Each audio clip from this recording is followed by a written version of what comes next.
Let's talk about the Xiaomi Mi 10 Pro. Now, this is the device that was released in 2020. And the only reason why I found out about this device at all is because of Flossie Carter. I'm definitely a subscriber of his channel, and he is the main reason why I started a YouTube channel because I enjoy his videos so much. He's so entertaining. He gives you so much knowledge. He's down to earth. He always keeps it 100, and I love that. But he was the reason why I decided to check out this phone. Now, he did a review on it and he read the specs. I was so impressed with the specs of this device. And then he did a full review and he just gave it glowing, he praised the phone and how great it was. And I'm like, I gotta check that phone out. It's from a different company, and I'm not familiar with Xiaomi at all.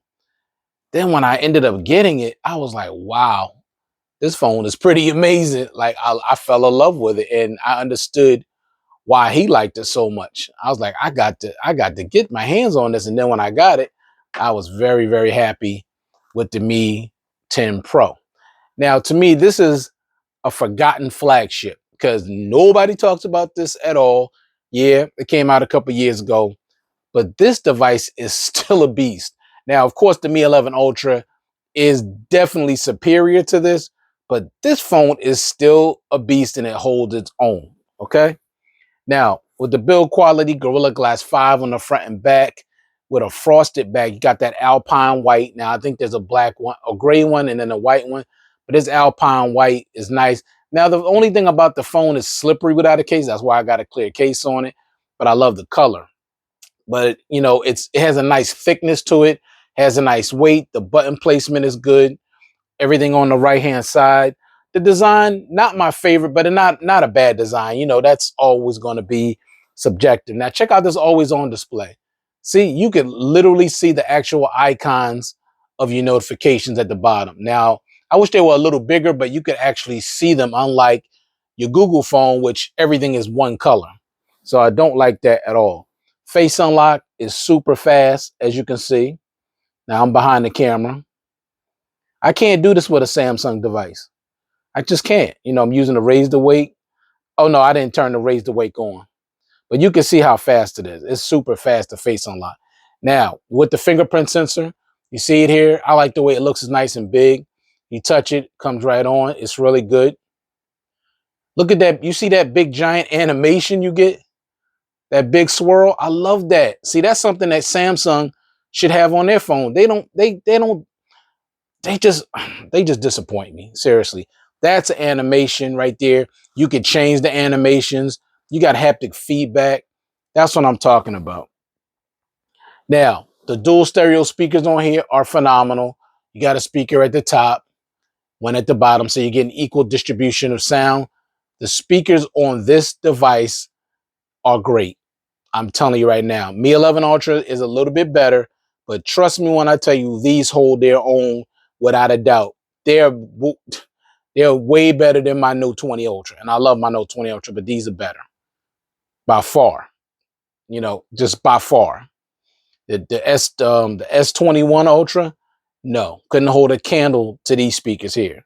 These speakers are up there with my LG V60, my Redmi Note 11 Pro. Phones like that got beastly speakers. These speakers put out some serious sound when it comes to audio. Now, of course, on here also, you got the IR blaster. As you can see right here, I got my Samsung TV hooked up to it. And of course, like I said, always, there's more to this than just a TV. Okay.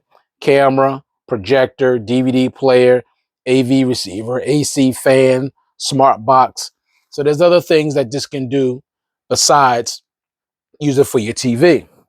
Now the display, 6.67-inch 1080p Super AMOLED display with a 90 hertz refresh rate. Now, this display gets really bright. Now, the nittage on here is a little strange to me. It says it only has 500 nits peak brightness, but this don't look like no 500 nits. This display is actually brighter than my Pixel 6 Pro, and that has 777 nits peak brightness. This is way brighter. It's sharper, it's clearer, it's more vibrant. I don't know how they got this thing to be this bright with only 500 nits. I don't know, but it's a beautiful display.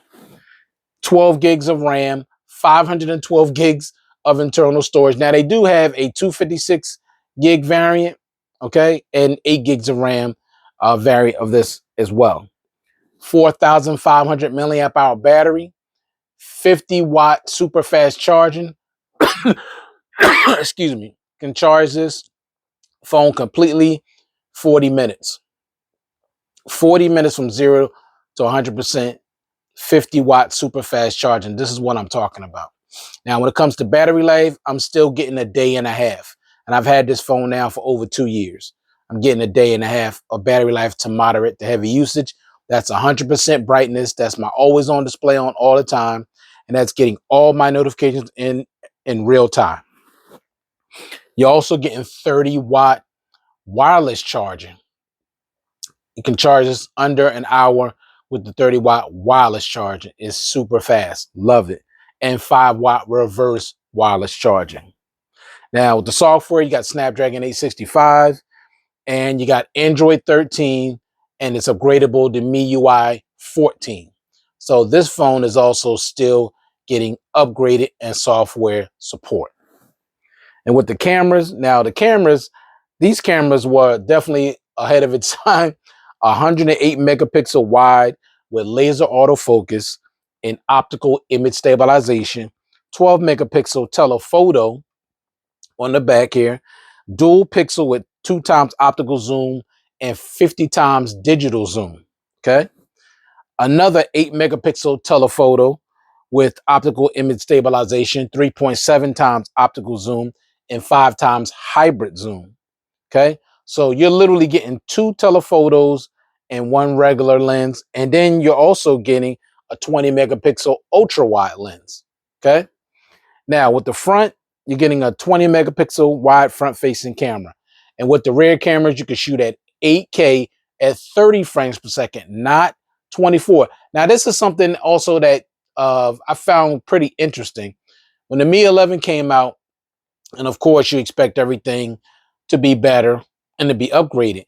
But for some reason, when it came to the 8K, they actually downgraded it from 8K right here, 8K on this at 30 frames to 8K at 24 frames. Now, that didn't make any sense to me. I didn't understand that.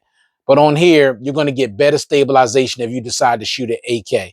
It's 30 frames per second, not 24. Also, 4K at 60 and 1080p at 60. Only down thing to me, and it may not be a down thing for everybody, is that you only can shoot at 1080p at 30 on the front-facing camera. But other than that, I'll say again, this is still worthy of picking up. Now, I'll say this. I just looked up some prices for this on eBay, and I don't know why, but this phone is still relatively expensive. I don't know why. The lowest price I seen for it was $900. Now, that's crazy because I went and looked up how much this costs, and this was $619. And this is a vastly superior device than this device. So I can't encourage you to pick this up for almost $1,000 when you could get this for 620 bucks. I just can't do that. And this is a better device. But I'll say this, if you can find this for cheaper, because this is, a little bit smaller, 6.6 as opposed to 6.8. But keep in mind, this is going to be a better overall device. I mean, this is going to be a better overall device because you're getting better speakers, better display, better build quality, better cameras, better battery life. I mean, everything is better on here than it is on here. Better, faster charging speeds, IP68 water and dust resistance. But this device is still a great device if you could find it for a whole lot cheaper than 900 bucks. Because to me, 2 years after the fact when it came out, and you still want almost $1,000 is crazy. When this is a better device and it's way cheaper, so I don't get that. But this is one of them forgotten flagships that nobody talk about. And I don't know why, because it's such a great device. It's great in pretty much every way. The performance is super fast and super smooth. In some instances, this phone is actually a little bit faster than the Mi 11 Ultra. And I'm just talking about by milliseconds, really. I mean, it's really not that big of a deal, but it's something that I noticed when I was using both. This opens up apps a little bit faster than that of the Mi 11 Ultra. But overall, I still say, without question, this is a better overall device. But I still love this device. That's why I still have it to this day. So the Mi 10 Pro in 2023, the Forgotten Flagship, is it still worth picking up? I say yes, if you could get it at a considerably cheaper price than $900. So thank you very much for taking the time to view this content. I do appreciate it. Hope you all out there staying safe and staying well. And I'll check you guys out in the next one. Also, it does take great photos and videos if I forgot to mention that when I was giving the detail about the camera. All right, check you guys out later. Peace.